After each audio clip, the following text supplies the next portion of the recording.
Clear Lines Festival. It's a brand new festival. Nina and Winnie and a group of volunteers a few weeks ago really had a coffee in this room and realised that actually it's really difficult to talk about these issues in a way that's inclusive, in a way that involves more people, and in a way that can lead to change. So we wanted to have a different kind of format to celebrate the people working in this area and to create some space to have some really good chats. And so it's a first go at it, and we're doing really well. So we've got some brilliant comedy on tonight, you know, looking at how comedy can tackle these issues. And a lot of journalists, like myself, were like, huh? Are you serious? And like, yeah, actually we are really serious, because comedy is a brilliant way of talking about some really serious things. And we're really looking forward to seeing what Josie Long and Sarah Kendall and others are going to, how they're going to tackle these issues, and Bridget Christie tomorrow at 4 p.m. But that's one side of it. There's also art. There's a pop-up studio outside. Johanna Ward is doing something really interesting. She's a really interesting artist at the back there. And she is doing a fantastic thing where you can go and spend 10-15 minutes with her to talk about your feelings around these issues: sexual assault, sexual abuse, consent. And she's going to be taking photographs of your eyes while you're talking about them. And she's going to be making a collage of this, of looking at just people's eyes. It's a nice bit of anonymity. Is that right? Have I got that right, broadly? Yeah. And she's lovely, so if you just want to spend a few minutes with someone really nice, that would be a really nice thing to do. So we've done most of the housekeeping, but another thing is, if for any reason you have any triggers or you feel uncomfortable at any point, this is a space that you can walk out, get some fresh air, come back in again, do whatever you want.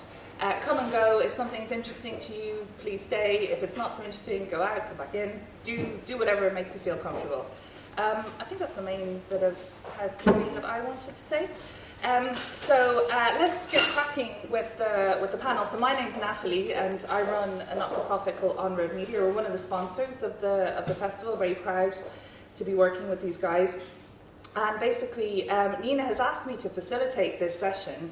I'm really interested in how these issues are covered by the media. We had a really brilliant panel last night, actually, looking at how the media tackles sexual assault and abuse. And so that's my kind of main interest in it.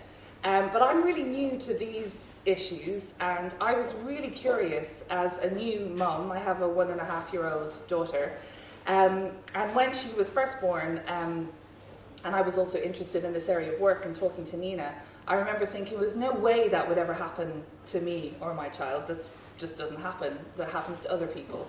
And then when it came to the point when I had to go back to work and I had to find care for her, I found myself going completely to the other end of the spectrum and thinking, oh my God, everyone is a potential abuser. I need cameras in my home. I don't trust anyone. I'm on forums going, how likely is it that my nanny will abuse my child? And I went to that point, and I remember having a really good conversation with Nina saying, but that's not going to happen, is it? That's just me being stupid, isn't it?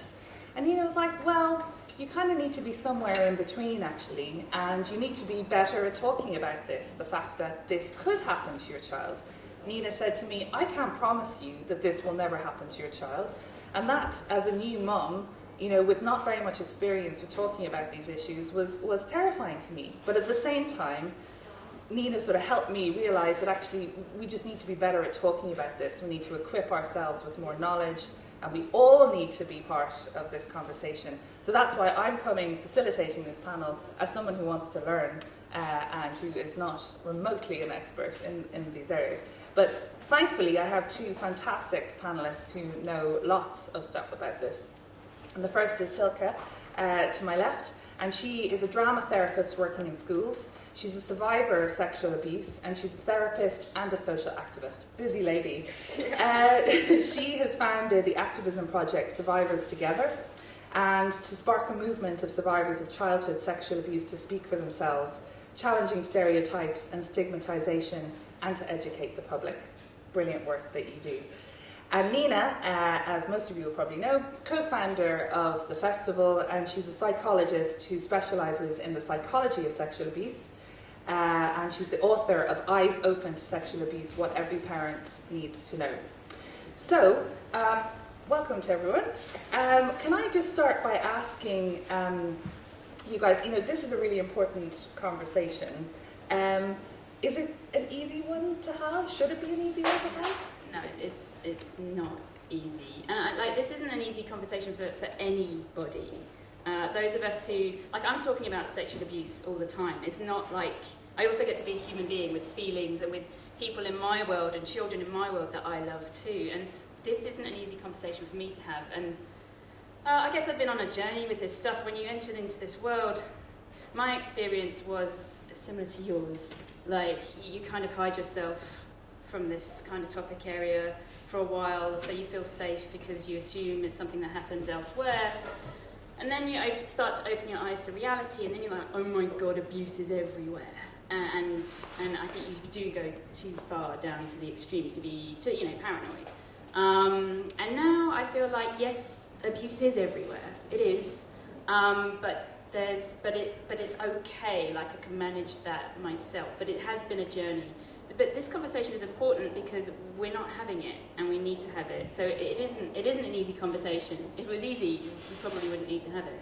And if there's anyone in the audience who's hoping to get 5 quick tips how to stop your child being abused, I'm really sorry I don't have them. If I did, I'd be out there. They'd be everywhere. They just don't exist. So the challenge, as far as I'm concerned, and we're talking about parents, but for me this is about adults. I'm not a parent. I don't have my own kids, but I use the phrase our kids all the time when I'm talking about sexual abuse, because as far as I'm concerned, I'm an adult in a community with children in, and there are children out there who don't know how to tell their mum and dad, and there are children out there who have told their parents that they've been sexually abused and they haven't been heard and they haven't been believed. And there are children out there who don't have the options of telling mum and dad that they're being sexually abused because it's mum and dad who's sexually abusing them. And I'm an adult in their community. And as far as I'm concerned, they're our kids. So what are all of us doing about those children? And Silke, as a conversation, has it been, how have you found, what ways have you used to have these conversations in the work that you do? First of all, I kind of want to say that, yes, it's a difficult conversation, and I think the whole conversation about sexual abuse is one I started, I don't know, maybe a year ago. So as a survivor myself, I'm 28 now, so it took me a long time to actually start this conversation, to talk openly about it with other people, not just about my experience, but generally about, what happens. And having said it's a very difficult conversation, it's a really good conversation. So one thing I want to say, sitting here as a survivor, is it's really good to talk about it. It's difficult, but I think if we as survivors can manage to talk about it, you guys and everybody can manage that too. So it's a bit of an encouragement of, it's difficult, but it's really helpful, I think, for everyone. Yeah. Okay, so I'm going to ask a question to both of you. If you could give one message to parents, what would it be? Your assumptions are probably not safe. I think it's mostly your assumptions that are probably going to put your children at risk. So a really obvious assumption, and I have a lot of compassion why you would want to assume this if you're a parent, is first of all that it won't happen to your children, that you are able to spot sex offenders, that you would be able to tell if your child was being sexually abused, that your child would tell you because you have a special relationship if they were being sexually abused. And I'm saying every single one of those assumptions is not safe. And the way we make our kids safer is by not having those kinds of assumptions, because they put children at risk. So I live in a world without assumptions. I don't assume that I can spot sex offenders. I do not assume that the kids I love will tell me, or I'll be able to tell if they're being sexually abused. It's uncomfortable. But by being able to do that, I genuinely believe the kids who are in my life, they are that little bit safer, because I'm not blinding myself with those assumptions. And finally, the other assumption is, for when your kids get a bit older, they do that in schools. Schools do consent. No, parents, this is your job. And everybody else, every adult out there, we all need to be doing consent. Silke, what's the one thing you would tell parents? I actually have a quote from a good friend of mine and a member of Survivors Together as one message to parents, and what she says is sexual abuse happens to children, if you like it or not, and trust me, you will be the last person to know. I know this is a really hard message to take in, and it's a really tough one to give to parents, and it's one that I don't particularly like giving to parents, and I wish it wasn't true. But I think Nina talked about assumptions, and same for me in my world. I don't have these assumptions, and I think I would just like to explain a little bit more why that is. Why, as parents, you are the last person to know, very likely, because I think it's something that as parents might assume, oh, you know, I'm the trusted person. My child will tell me when something happens. And I think a lot of times, so we at Survivors Together, we were prepping this video kind of thing about, you know, stupid questions asked or put to survivors of sexual abuse. And the winning question was, why didn't you just tell someone? That was like the question every single one of us got asked more than once. And I think the question is sometimes offensive, sometimes stupid, but sometimes genuinely, why didn't you just tell someone? Because we assume as children that something bad happens to us, we go to our parents or to someone we trust and we tell.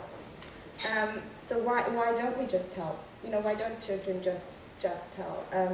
And I think a lot of assumptions are, oh, if you didn't tell your parents, you must have had a really difficult relationship to your parents, or you must come from a very, very dysfunctional family or from a very deprived background.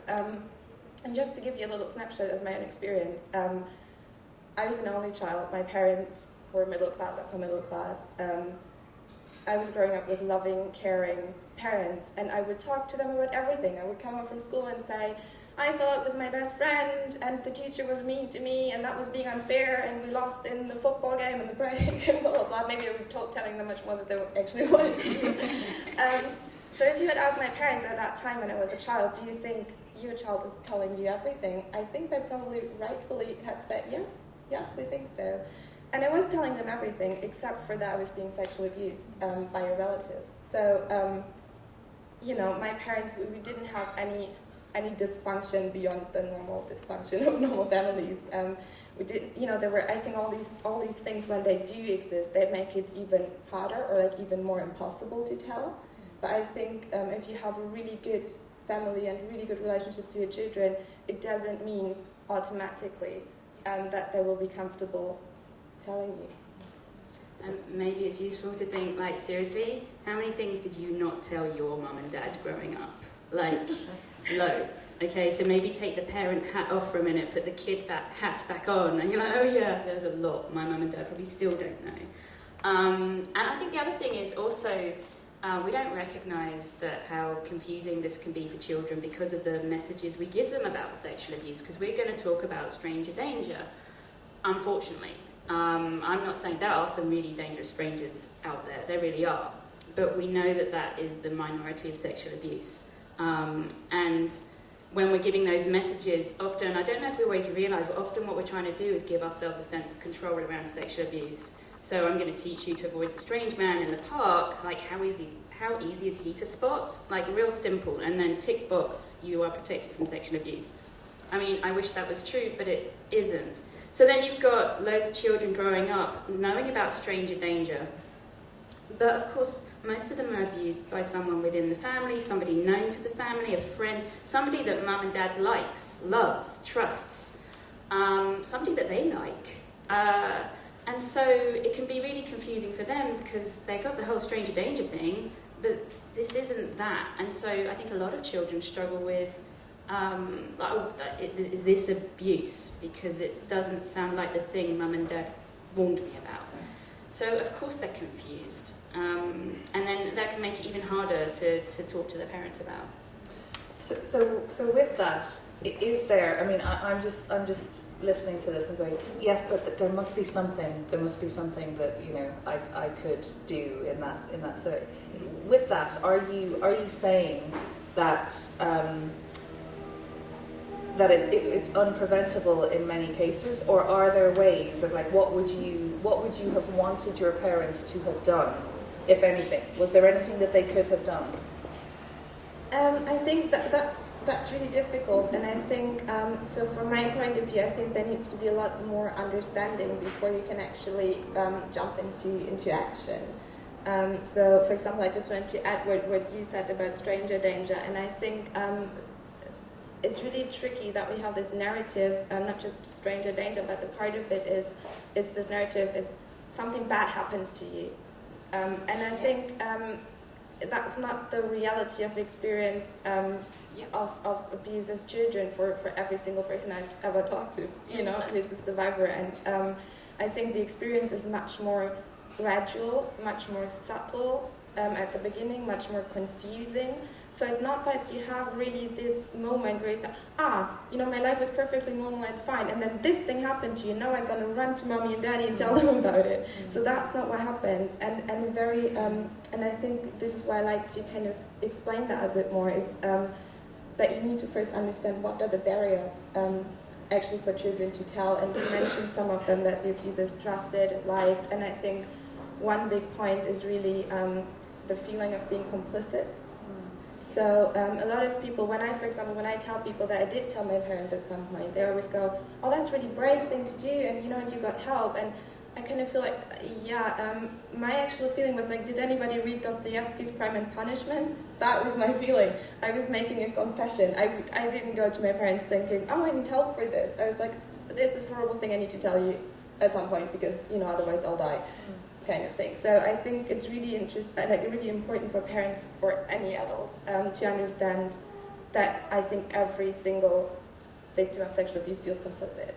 And that's not just because the shame inherent in any sexual violence. It is because usually the abuser does things to make children feel complicit. I think there was a perfect example in the film screening in one of the documentaries where this one survivor said, "Oh, well, he was making me or allowing me things to do I wasn't usually allowed, like drinking alcohol or, doing..." And children know perfectly well what they're allowed to do and what not, and just to make them do little things they would like to do, they can't do with their parents. And it's just like building on that, right?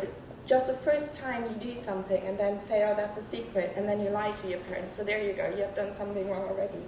And then it's just a build-up of things you did wrong, things you weren't allowed to do. So I think that's a really tricky one, and I think this is what every adult needs to understand before we can jump into action, because actually we would kind of react to something, to the narrative in our mind, which is a very different one from actually the reality of the experience. Nina, with if a parent has a concern, if a parent has picked up on something, or what can they do? What should they do? Don't dismiss it. I think it's absolutely natural to not want it to be true, to tell yourself, "Oh, it's maybe nothing." And if you have any niggle about a person in your child's life or how your kid is at the moment, don't dismiss it. But to give that some balance, also recognise that you could have got the wrong end of the stick. So maybe you're picking up on something, but it is not sexual abuse. Maybe it's about you and where you're at the moment. But the thing to do is definitely I think there's a temptation to just write it off and wish it would go away, and that's definitely not the right thing to do. Talking to people as well.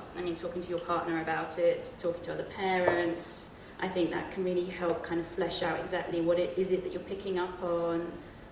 Getting information from the school, like how are they at school, these kinds of things. Getting more information, but investigating, but also that there is definitely a balance around it, because what you shouldn't be doing is going around and accusing people left, right and centre of being perpetrators of sex offences.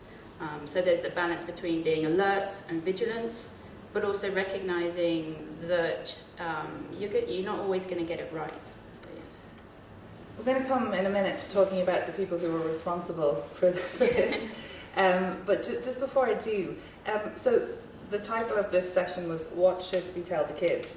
Yeah. Is there, Silke, as a child, do you wish that you had been? Is there something? What should we be telling children?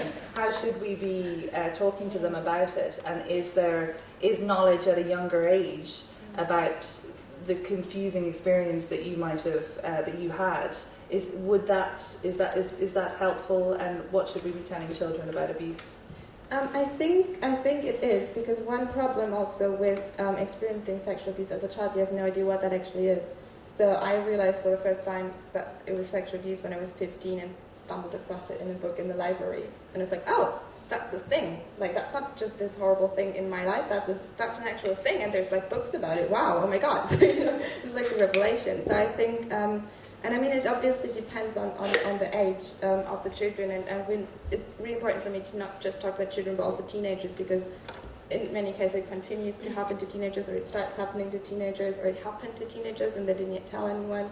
So I think it really, you know, I think from a certain age, I think you can be really straightforward and quite frank in a child-friendly way. So one thing I actually saw once was a workshop run by a Childline school service for year 5 and year 6 children. And I was thinking that would have definitely helped me.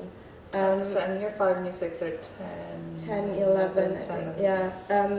I mean, that's a bit late for many children, sadly, but I mean, something like that where they really were going through, this is sexual abuse, this is physical abuse, this is neglect, and just basically talking to children what's okay and what's not okay, what, you know, how people treat you.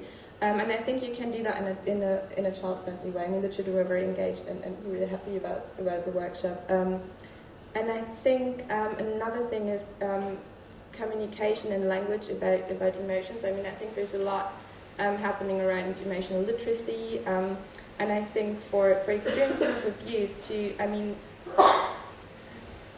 talk about it. I mean, even for adults, I think we had a lot of, you know, the unspeakable in the room on this festival. So for children, I mean, it's a huge responsibility to place on children to say, you have to tell someone. I think that's one thing I want to say. It's, no, we need to ask, actually. We can't just tell people to tell. I mean, I think prevention at some point was teaching people to be assertive and say no, which luckily we realized that's really not the way that would work. You need to be asked. Like, you need people to ask you. You need to be asked. I think adults need to be proactive and ask questions, because a lot of times, I mean, from the survivors I met, the survivors together, some people said, my mom at some point asked me and all I could do was nodding, you know? But I would have never told, or like there were so many opportunities for so many of us where people were kind of asking a little bit but not the right questions, or just providing space to talk, but we would just not use it. So I think really being fairly direct in asking questions, not being afraid to ask questions, I think. Yeah. I think if you look at it, we actually put an awful lot of responsibility onto the shoulders of children. The idea that a child could prevent their own abuse, like I'm sitting here as an adult, that the very definition of sexual violence is that your control, your choice, your power is taken away by someone else. Like, I can't prevent my own abuse. How can I expect a child to prevent abuse? So I think it's about, okay, it isn't about them preventing abuse, because that is just unfair. It isn't about them taking responsibility for coming forward and accessing support from parents. Again, that is unfair. But for me, this isn't really a conversation that you need to have with your kids about sexual abuse. It's a conversation about their bodies, about who gets to touch it and where, about when somebody touches your body in a way you don't like. You have absolutely a right to say that, and somebody should listen to you. A really simple example, and like, please have some compassion with yourselves, you know, we're all learning about this, but if you've ever played a tickling game with your child, and it is fun to tickle a kid, and they're screaming no, no, no, and it's fun and they're laughing, but actually what they're learning in that situation is that somebody who's bigger than them and stronger than them can have power over their body, that they can say no, and that no isn't listened to, that no doesn't have any power to it. So we need to be teaching children that, you know, when they say no to something as simple and as innocent as that, it should stop. And then when they're experiencing something else and they say no and it doesn't stop, they will know that that is wrong, because you would have taught them that. Similarly, if you have, I think there's a kind of this social idea that children should kiss everybody goodbye. Do you remember being that kid? Oh my God, I have to go and kiss great aunt, whatever. Like, again, what we're teaching our kids in that moment, that they don't get to exercise choice about who they kiss, and that they should succumb to social pressure to kiss someone that actually they don't want to kiss for whatever reason. You don't need a valid reason to not want to kiss someone. So we're teaching kids about consent from the very, very beginning, teaching them about their bodies, teaching them about the fact that they own it, and that they get to have choice around it, teaching them that when they say, hey, I don't want you to touch me in that way, it should be listened to. And then I think we're helping them realise, you know, when this thing happens, who's wrong in this situation, that it isn't them that's wrong. And as they get older, conversations about, you know, the names of body parts. Like, why is it that probably every 8-year-old boy in the country knows that his penis is called a penis, but 8-year-old girls, do they know that it's called a vagina, or have they got some other name for it? I think it's really important that we give kids accurate names for the parts of their bodies, because how on earth is your daughter going to say to you, well, somebody touched me there, if they haven't got a word for there? Like, you need to empower them to actually have that conversation with you. So those kinds of things. And it gets more complicated as they get older, but more interesting too. I'd like to add something to the conversation about the body and body safety. I think it's a great thing, and I think also there's this NSPCC campaign, Talk Pants.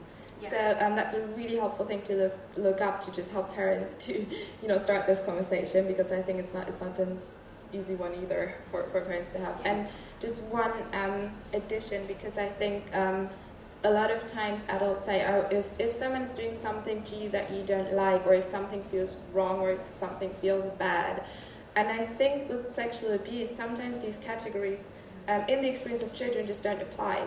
So there we go back to emotional literacy. It's great, but I find that these everyday basic emotions and words for that just don't cover the experience of abuse. So you need to kind of look at what happens if something confusing, strange, you know, maybe finding words for this weird kind of feeling that you can't really express.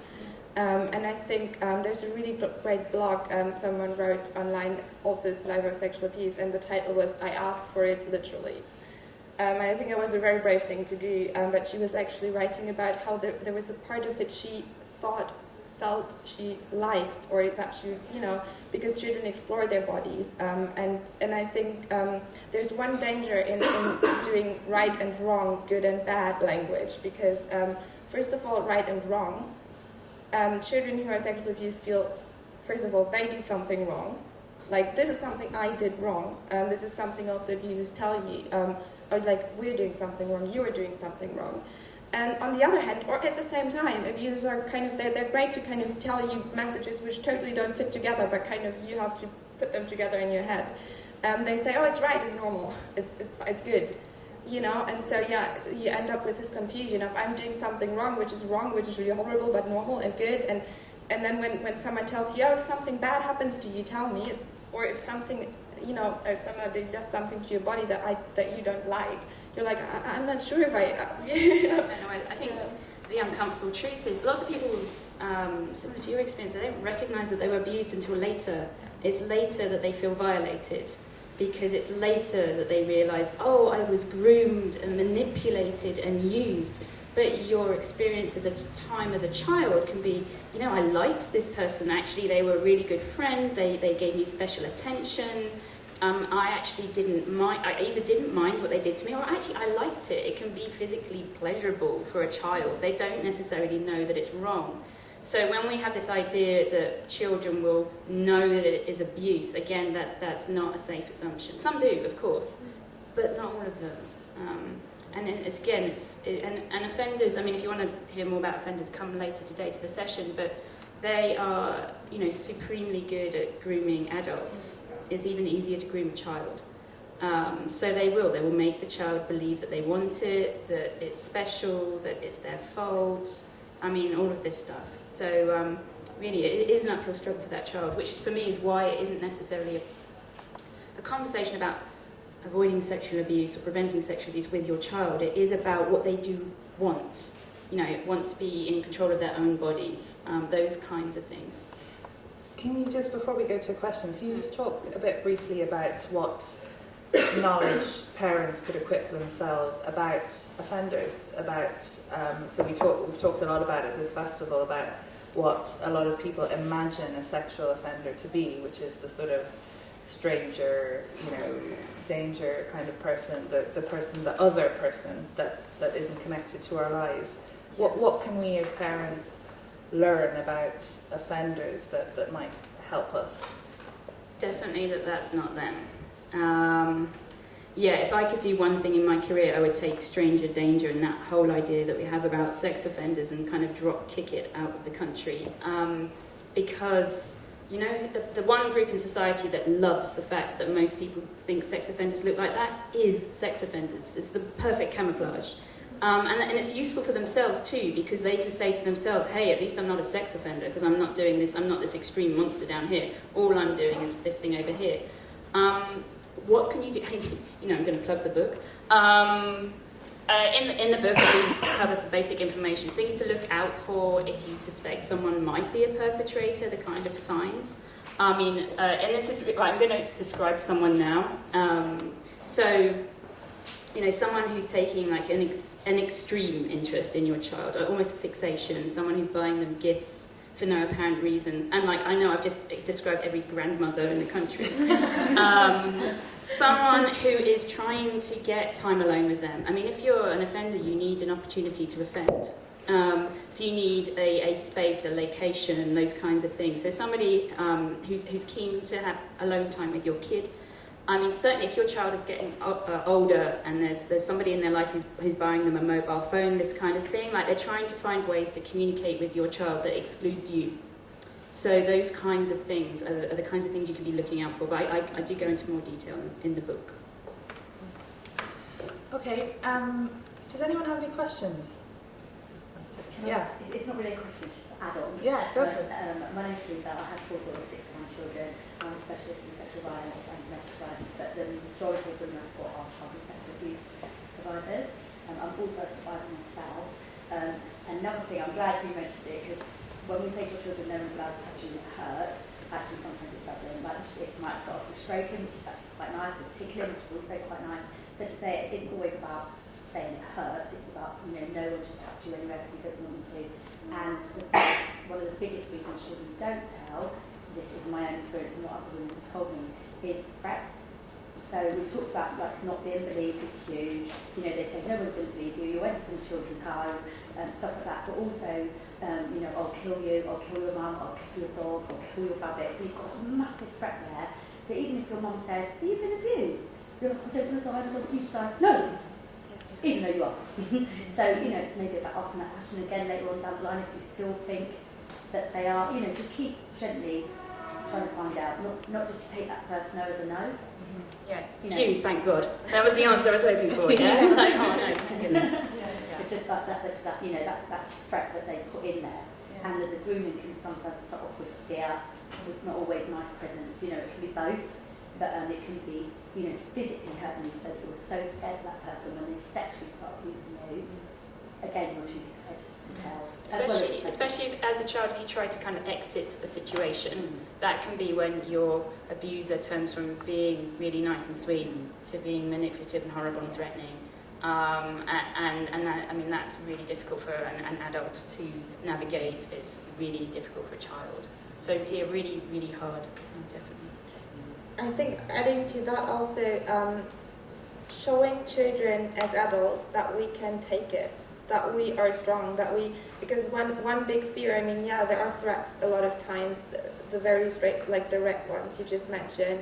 Also don't underestimate the soft threats, people will be disappointed, but I think every single child, and I think we can all remember, we didn't want to disappoint our parents, or make them upset. And in my work with children and teenagers, actually not just about abuse, but about everything, when they tell me something really difficult, the first thing they say after telling me is, but please don't tell my parents. And then I usually go, well, I need to tell your parents, but let's work out how we can do that. And usually when the parents are safe and trustworthy, it's a really good experience for them, facilitated to actually tell their parents. But there is this initial thing of, oh my God, I don't want to tell my parents anything that upsets them, just alone, without any additional threats. Even that would be, so just as parents having lots of opportunities, showing children, or as adults, we can take it when you did something wrong, we can take it when you messed up, we can take it when you challenge us with something that is totally overwhelming. We're here, we're strong. I think one way of looking at it is, in a way, you're always practicing for the conversation you hope you're never going to have. You know, every time you overreact to something, every time your reaction is based on fear, like, oh my God, you did what? Every time you're kind of half listening to your kid, they're trying to tell you something, you're not really there. Like, all those little conversations that you're practicing and trying to, I mean, the idea that they would suddenly walk in and have this huge, the biggest conversation you guys have ever had is going to be the one about sexual abuse, that's hard. I would hope that you've had lots of conversations, and it isn't really about what your kid is telling you, it's about, you're a role model.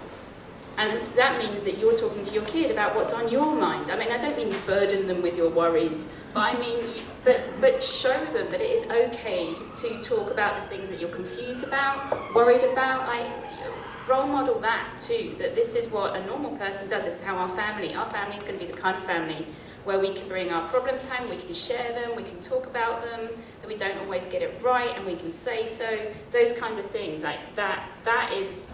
The family that's able to have those kinds of conversations is going to be well equipped to have the conversation that I hope you don't have in your family.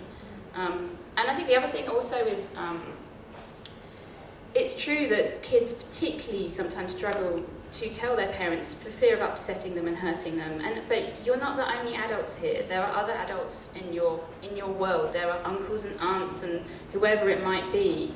And it's okay, use them, especially if we're now talking about older children and teenagers, and like, you're the last person they want to talk to.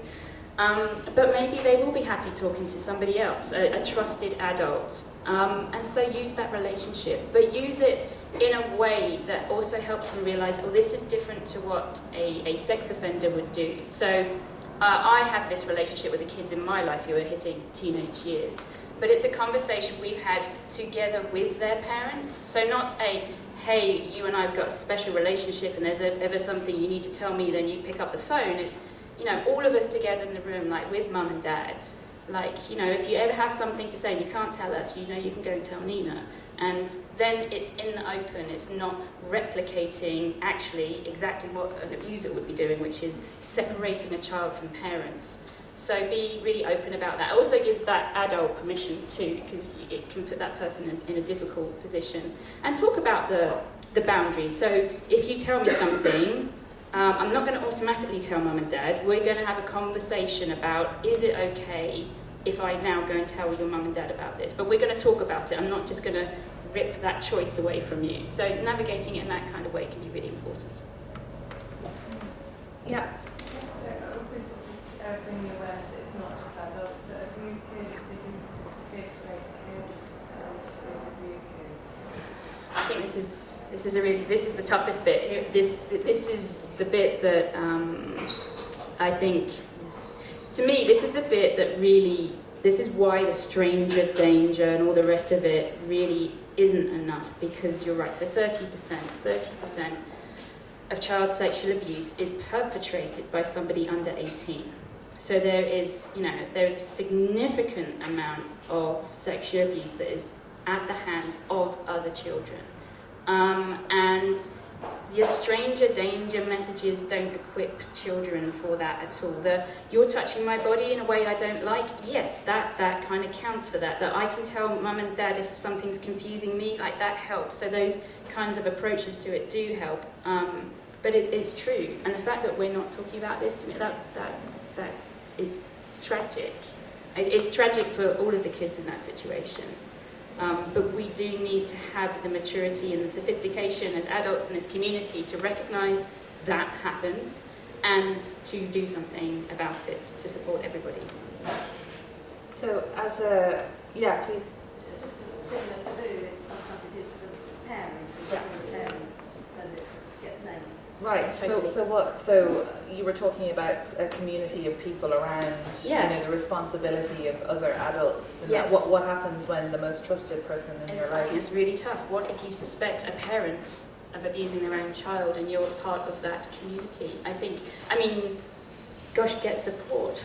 Phone organisations like the NSPCC, you can phone them to talk about concerns about your child, concerns about an adult. There is support out there. There'll be other people out there. There's advice out there. But what not to do? Dismiss your concerns. Don't do that. What not to do? Assume your concerns are absolutely 100% right straight away and act like that's also not right. It's in the middle. And I do want to kind of bring some balance. I'd hate for everyone to leave this room like kind of traumatized. So the balance for me is this conversation isn't just about your children getting abused. I think it's a sad fact that sexual abuse is out there. And so also what I'm holding in these conversations is, it probably won't happen to your family because although many children are sexually abused, far too many, most aren't. So most children are not sexually abused, but there is, statistically, within every classroom of every school in this country, there'll be somebody there who is a victim of sexual abuse. And it's likely that, the kids in our societies, they're struggling to tell their mums and dads, but they're probably telling their friends. So this is really equipping your kid to hear that disclosure from their best friend when they're 12. Hear it in a way that they're okay with it and they know what it is.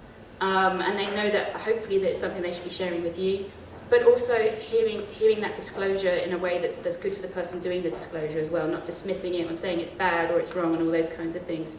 So these conversations aren't just about protecting your kids, they're about protecting kids. And recognising, I reckon children perhaps are the most disclosed group out there. Teenagers probably get most disclosures. Yeah, I actually want to add to that a point of a conversation you can have with your children for both the possibility of if they experience abuse or if a friend tells them is one about secrets. I think that's a very helpful one. What is a secret that is okay to keep? And I think that's the people from Childline did that brilliantly, and kind of making examples of sometimes it's okay to keep a secret. If you made this special present for your best friend, you don't want to tell your best friend. But what are the markers of a good feeling secret? Is it's not endless. So there's a short time space, and next weekend on Sunday when we go to the birthday party, the secret will be out in the open, and I'm really excited about that secret coming out. So that's another thing.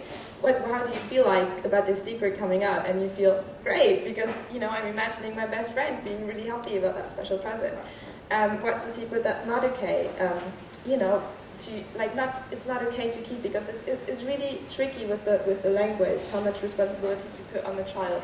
So it's kind of saying that's a secret nobody's allowed to make you keep, rather than I think I had knowledge about secrets I wasn't supposed to keep, and I thought, oh shit, I'm keeping that secret, so it's like another thing that I'm doing wrong, I should have told that because I shouldn't lie, and all these things. So just saying nobody can make you keep a secret that you feel uncomfortable with, or that there's not like a date or a time when which is very soon that you can tell it, stuff like that. And I think that's also important for if your child hears from a friend. Because working with children and young people, there's a lot of times for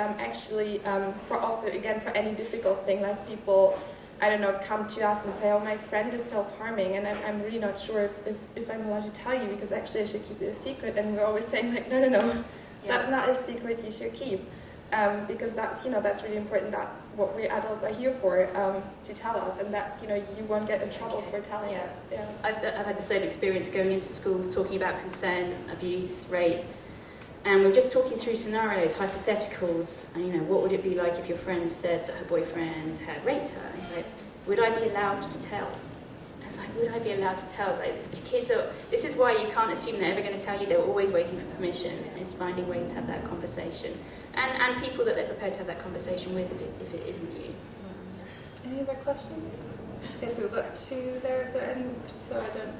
Okay, we've got two there. So, lady there. Right, so I came in a bit late, but I used to be a school nurse and a primary nurse, and I left because the commissioning went through because I used to do a lot of sexual health lessons and safeguarding and all about relationships, and I'm just wondering about your views about I don't feel there's enough in schools about these discussions, and it's getting to me worse, but I'm just wondering what your views are about it and how do you get in there, or what can we do, or I think it's really important. I think a lot of parents like to think, oh, they're covering this in schools, and so what are they covering in schools? I mean, maybe you could talk about from your experience. I think it's a very diverse experience, and I do think schools do a lot. They do a lot more than when I was a child, for example. They do, but I think it's always and it's great, but it's always limited. So one thing is there needs to be more. So schools need to be proactive. If there's like a child protection officer in a school and it's just there just for the policy that, you know, or they're sitting waiting for somebody to come to them, that just simply won't happen. So there needs to be, as you said, workshops and, you know, proactive approaching the children, the young people.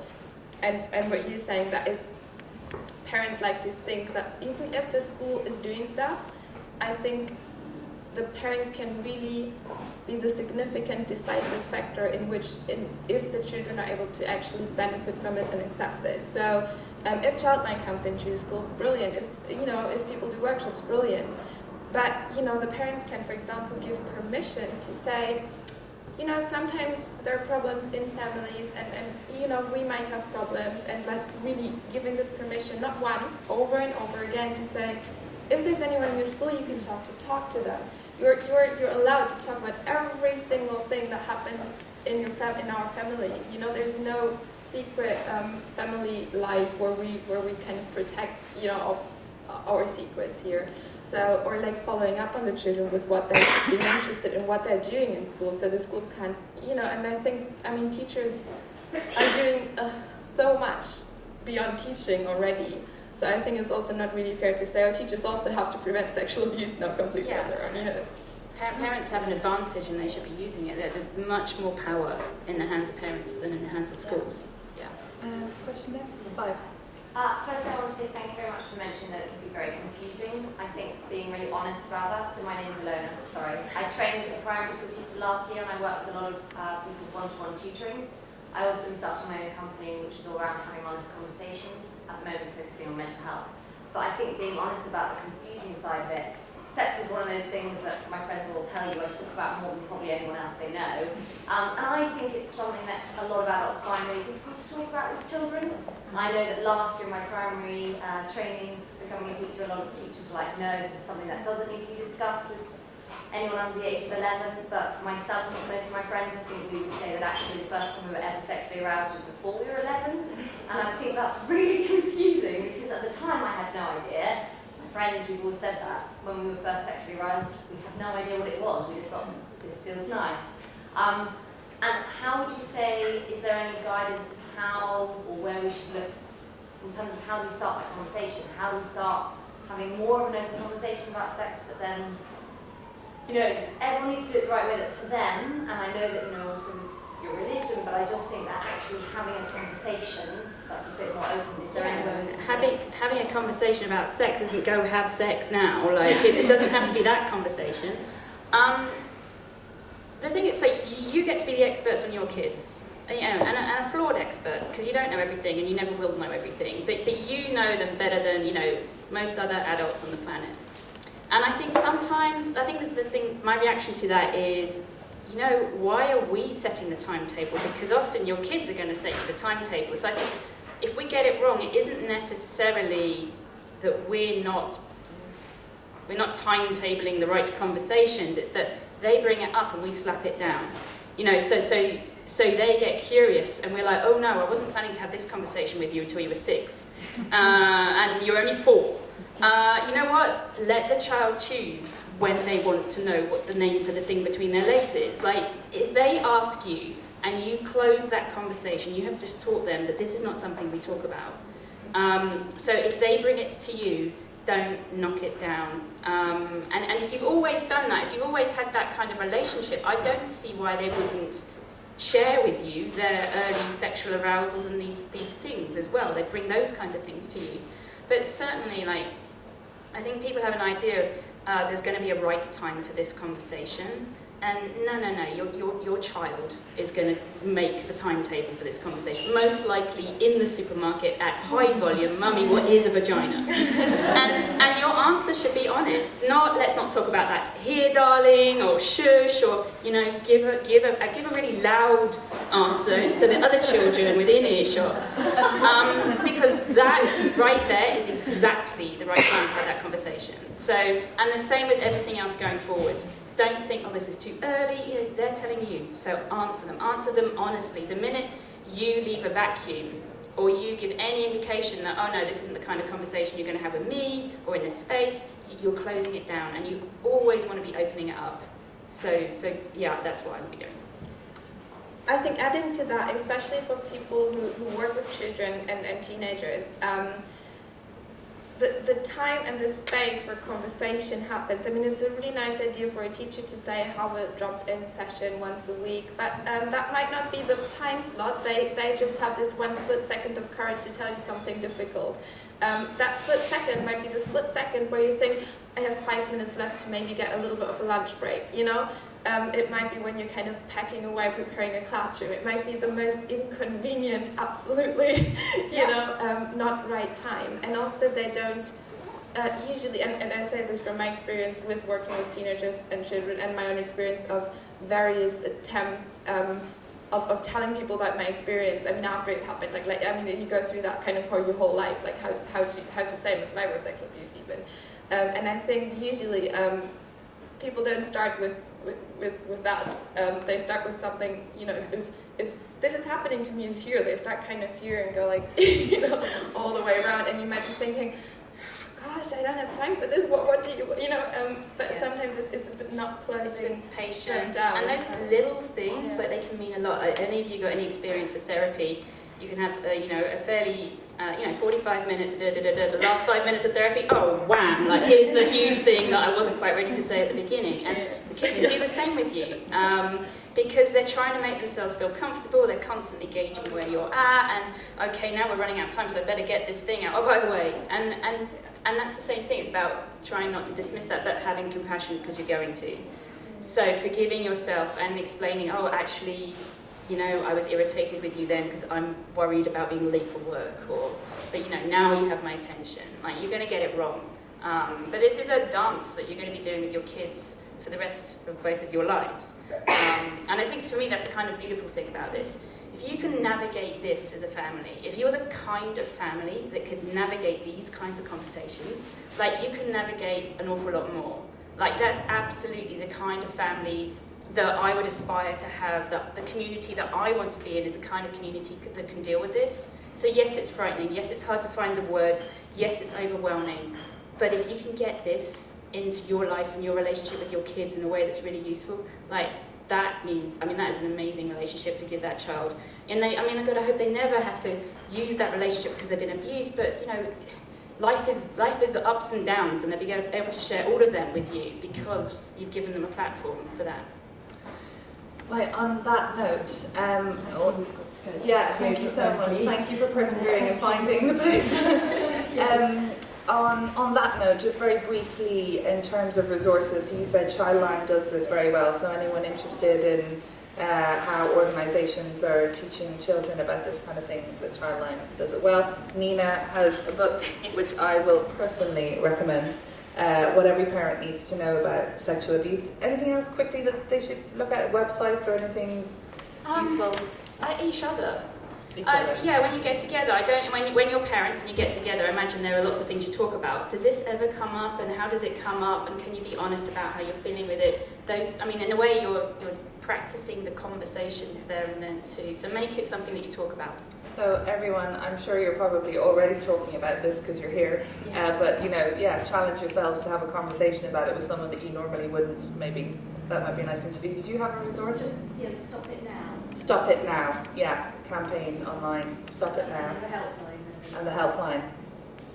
There's one thing I would like to say, because it's, we're focusing obviously on preventing sexual abuse because we want, we all just don't want it to happen, and you said it very well, this kind of being in between the total fear and the total denial.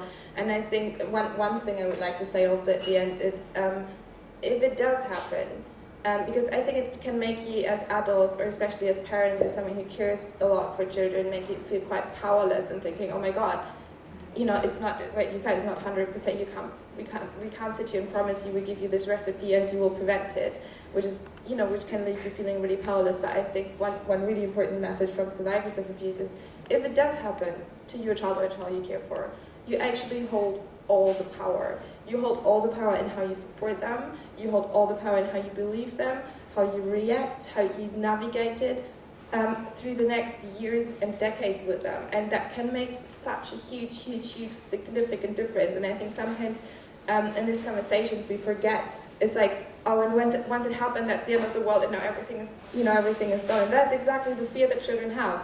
Now it's, the sky's falling down, the world is ending.